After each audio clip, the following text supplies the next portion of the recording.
Okay, so some of you guys that are regular viewers of my channel are probably wondering, well, what's an electric skateboard video doing on my channel? And normally, you guys see FPV drone content, but this electric skateboard is actually made by BrotherHobby, which is a company that primarily does a lot of products for FPV drones, like motors, and they actually have some bind and flies as well, but primarily motors. And so BrotherHobby is now sort of branching out and using their, I guess, manufacturing facilities to make motors for this electric skateboard as well as the other components. I think they're probably sourcing things like the batteries from other vendors, but I believe the board itself is actually produced by them. Now, for those of you guys that are not regular viewers of my channel and you have run into this sort of different electric skateboard video, it's an introduction to a new company. BrotherHobby is not really well known in the electric skateboard business. There's a lot of other Chinese electric skateboard vendors there, like Meepo Board, Backfire, etc. I did some research, and there's a ton of already a lot of Chinese electric skateboard manufacturers that have been in the market for a while now and sort of filled in that void that Boosted Board sort of kind of created when they went under and actually went out of business. So obviously there's a lot of electric skateboard companies out there, and BrotherHobby is just starting out. This is their first model. I'm sure they're probably going to make some other ones, like an off-road one later, but they want to sort of, this is sort of an introduction to their electric skateboard and the electric skateboard market. Now, my background in skateboards is actually pretty much zero. I'm pretty much a beginner. I have ridden skateboards before, but not since I was like in high school. It was a long time ago. But I have ridden snowboards for a while, so I figured, this is kind of in that sort of genre. It's not exactly the same as a snowboard, but it kind of gives you sort of that similar feel. It's not going quite as fast, and as a beginner, I wasn't really going super fast on this board anyway. I wasn't trying to break speed records. I was just sort of trying to get used to the board. So I've only had this for about 2 weeks, so you're gonna get like kind of a beginner's perspective on this board, and it's not really going to be a comparison video to other electric skateboards. I'm sure there's a lot of them out there. There's probably not a lot of videos comparing this to other boards, and I haven't ridden any other boards. In fact, this is the only board I've ever ridden. So there's some unique things about this board that I'm going to talk about a little bit later in the video, but and I have kind of looked at some of the other boards out there. For example, this one here has a carbon fiber deck, whereas most of the boards out there have like a maple or some sort of bamboo wood deck, which makes a big difference in terms of the ride. But we'll get into that in a little bit later in the video. But for now, let's get into the unboxing part. I want to show you the unboxing, and then I'll talk about my experiences here in the last 2 weeks on this board and my perspective on what I think this board is good at, what maybe it might not be good at, and so, again, it's kind of a beginner's perspective, and we'll talk about that a little bit later in the video. Alright, so let's do a quick unboxing. It's in a really huge box, and I think it opens on this side.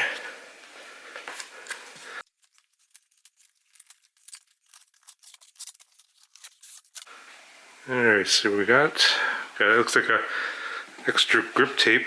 Would have been nice to have a different pattern instead of the same one, but this is the stock one. I think it comes in like 2 or 3 other different patterns. You can buy the grip tapes separately, and here's the deck. It's a little bit curved on each side, a little bit curved up here.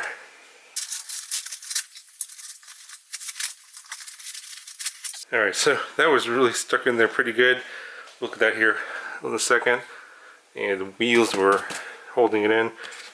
And you got a couple extra wheels here. Here's what the wheel looks like. I think these are for the hub motors. You get 2 of those. Here's the charger stuff. You get the cord, the wall. Looks like this is the USB, micro USB for the controller. Alright, here's the power brick battery charger, and all this stuff is really stuck in there really good. So it's a 51 volt 4 amp charger, so it should charge the battery in there pretty fast. 4 amps is quite a bit. Alright, got a bag here with some stickers and like a lanyard for the controller. Looks like you have a skate tool for the trucks, screwdriver. It's a tool for adjusting all the screws and nuts on the skateboard. And here's the controller itself. Yeah. Micro USB for charging. Got a lanyard hole there for the hold it onto your wrist. Standard wheel. Pretty basic. Okay, so here's just a quick look at the board. It's about 16 pounds in total weight, so not super heavy, but not super light either. Carbon fiber deck here, not wood like you'll see on a lot of electric skateboards. So there's not a lot of flex in the board, and instead of flex in the board, they have these I think they're called leaf spring trucks. That's what they're called here. So these there's like an arch here, this little steel metal piece here that holds the trucks on, and does have a bumper stop there. So this is what actually allows the sort of flexing or shock absorption, and also allows for the truck to turn. But the actual bushings here are like a triangular shape, as you can see. So it's a proprietary part, and so you're going to need to get replacements from BrotherHobby. These don't use standard skate parts. The wheels here in the front are 90 millimeters, as well in the back, but this is a standard wheel here in the front. And then you have a hub motor here in the back. It's also a 90 millimeter wheel with a hub motor, so that's why they have replacement wheels in the box, because these will wear down, and then eventually if they grind down to the motor, that'll be bad. You want to replace them at that point. So these are dual hub motors. There's two of them at 750 watts each, I believe. So it has a lot of power, probably way more than I'm going to be ever utilizing. The rear truck is the same as well. This spring leaf, like shock absorbing type of trucks. It's kind of unique. I haven't seen this in any other electric skateboard out there, so this is pretty different. Overall, the build seems really nice. You can see the wires here that go from the ESC, which is underneath the board, and nice wire coverings. Should hold up pretty nicely. There's this protection on the entire bottom of the board here. It's covering the carbon fiber. It's like a, I'm not exactly sure what you would call it. It's like one of those like things you would spray on, like on a bed liner of a truck. It's kind of a rough material, but it's been sprayed on here to protect the carbon fiber from things that you might, hit on the street, like a curb or something like that. If you run over a curb, it might scratch carbon fiber. This is what this material is for, but I think it could possibly scratch off anyway. All the batteries are inside here, and I think they actually take them out from the top side. There's actually, underneath the grip tape is a compartment for the batteries that sit in this section here. I think it's a 10S3P setup, and then the EC is under here.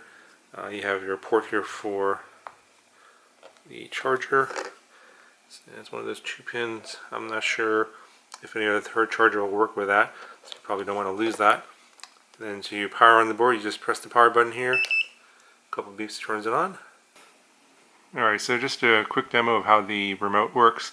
Obviously turn on the board and then press the power button, hold down, and it'll turn on the remote.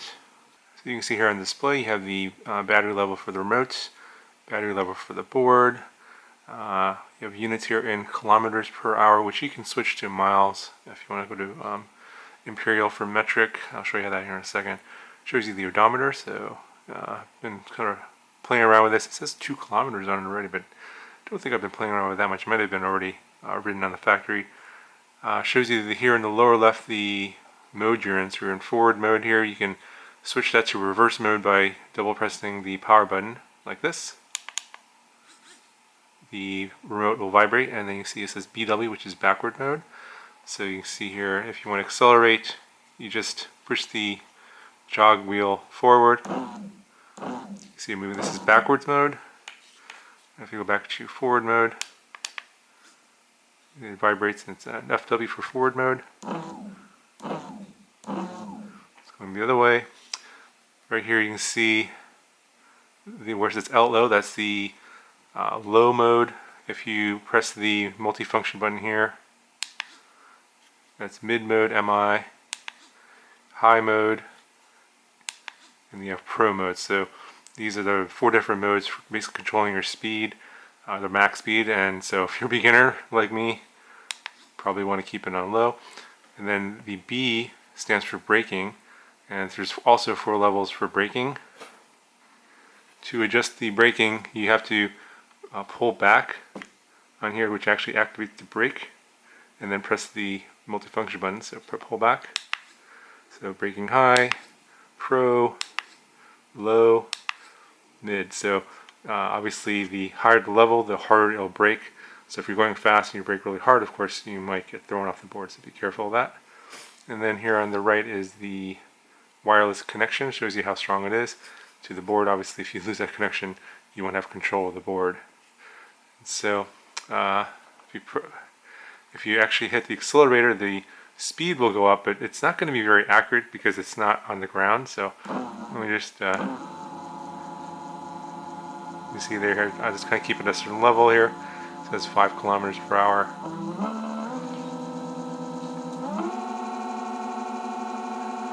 This is full throttle on low. This is about 13-14 kilometers per hour. If I go to,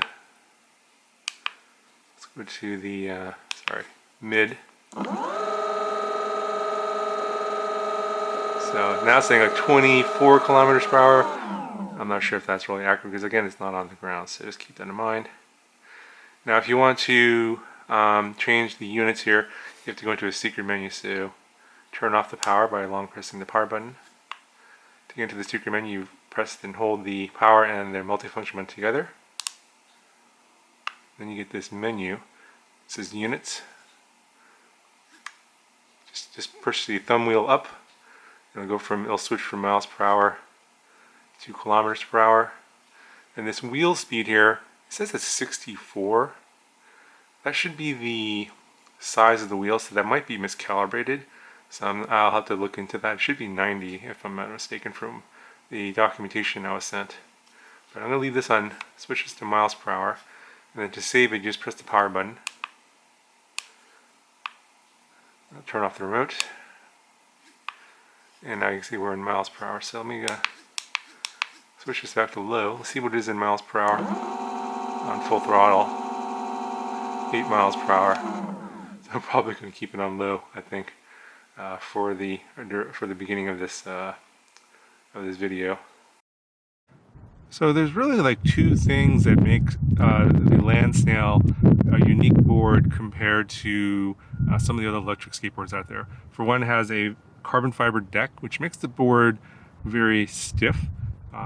Could be a good thing or a bad thing, it kind of depends. And obviously to counteract that board stiffness, to sort of smooth out the ride a little bit, they have incorporated this thing called a leaf spring truck, which is a new thing I haven't seen on any other electric skateboard, at least the ones that I've researched, and that does seem to soften the ride a little bit. But you do feel, a lot of the cracks in the road are on sidewalks, for example. Yeah, definitely. If you're doing a lot of long distance riding, for example, you're going to feel that. It does sort of tire out your feet after a while. So, after a few miles, maybe like 4 or 5 miles, my feet got pretty tired just from all the vibrations. The deck is curved, so it's concave, so that it does kind of give you a little bit more grip.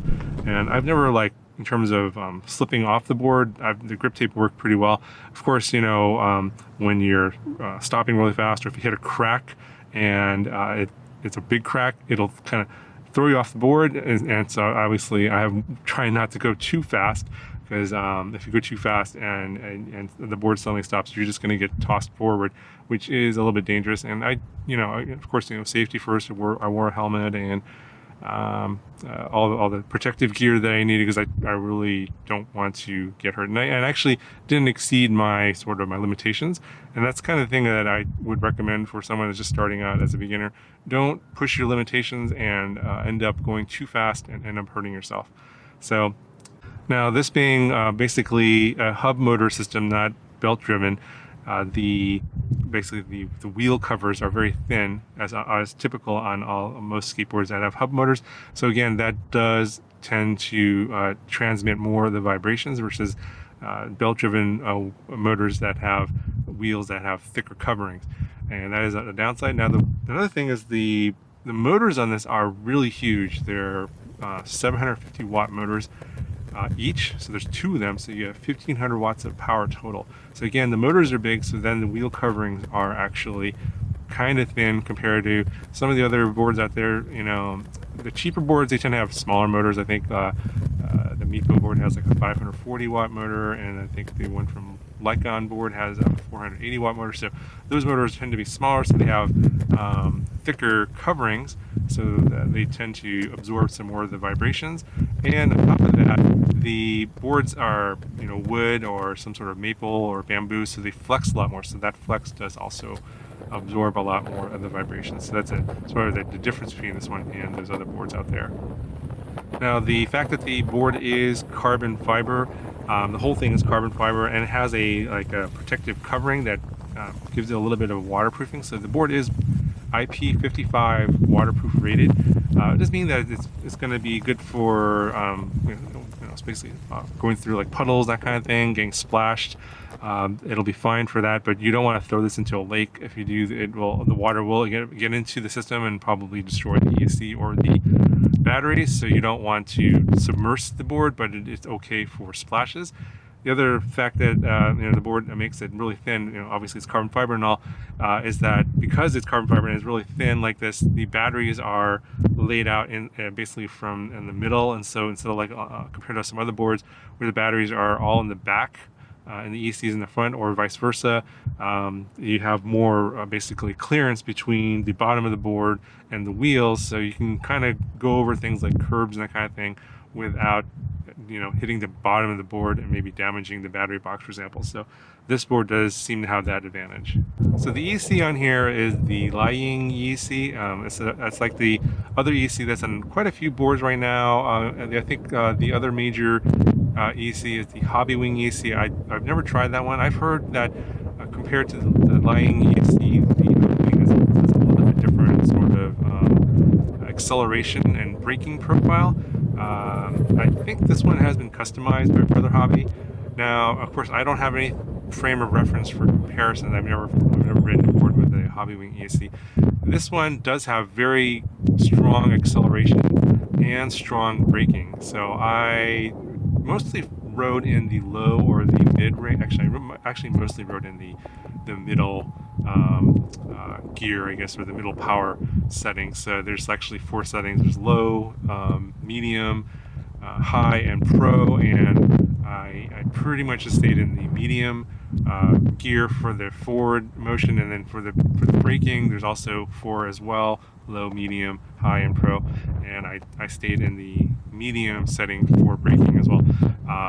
If you want stronger braking, which you can, it'll stop a lot faster. It does have that ability, but it will throw you off the board if you're not really that experienced with skateboards. So I tended to stay in the more conservative range in terms of acceleration and braking, because I didn't want to get tossed off the board.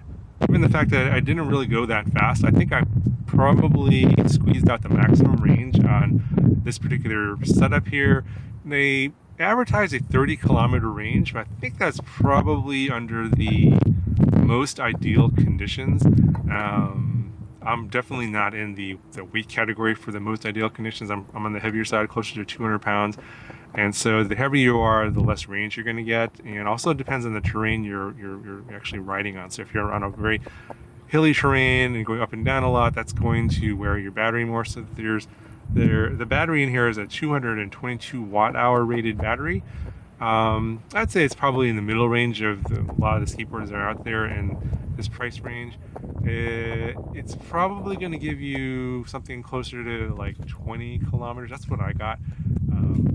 They're advertising 30, but basically if you run the battery from full to empty, I got roughly about 20 kilometers before it was pretty much useless. Like at the very end of the battery, like what happens is you get down to the last bar and then the remote starts vibrating, warning you that you're running out of battery power. And then at the very end, now in terms of like ride handling and control, you can adjust the trucks.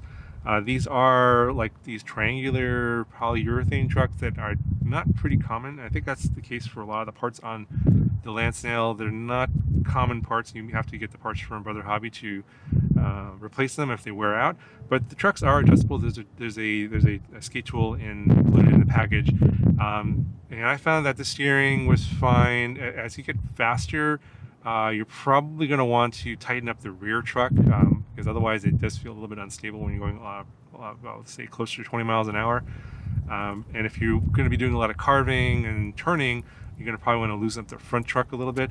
I did that a little bit, and I went basically back to stock. I went to loosen up the front truck. I didn't like it was a little bit too loose. And, yeah, you can when you're riding slower, you can definitely turn at a tighter radius if you loosen up the front truck. But when you go towards like above 10 miles an hour, it does start to feel a little bit unstable. So keep that in mind.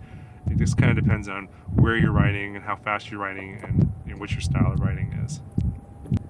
Okay, so I think that's all I gotta say about the SnaiL for now. Again, I've only ridden this about 2 weeks, so it's a totally beginner's perspective here. I may get some other electric skateboards and do a comparison down the road, but I think I'm going to try and just ride this one and get a little bit more comfortable, get a little bit faster, because I was really only going between about 10-15 miles an hour, kind of slow really compared to most expert riders out there. So I want to get a better feel of how this feels when you're going in the sort of 15 to 20 mile an hour range. I think above that, I don't think I'm going to be too comfortable riding that fast because I just don't think I have the skill level or the reflexes to manage the speed. But I'm going to try and ride this for a few more months. In a couple more months, I'll give you guys an update on how the board's doing in terms of reliability. I haven't had any problems with it. It's been working totally fine. No complaints. But I want to get a little bit more experience with it, and then I'll give you guys an update in a couple of months. In the meantime, if you have any questions about this, I'll try and keep those in mind for the next video, and I'll try and address those in the next video. So go ahead and leave me those questions down in the comment section below. I'll talk to you guys in the next video.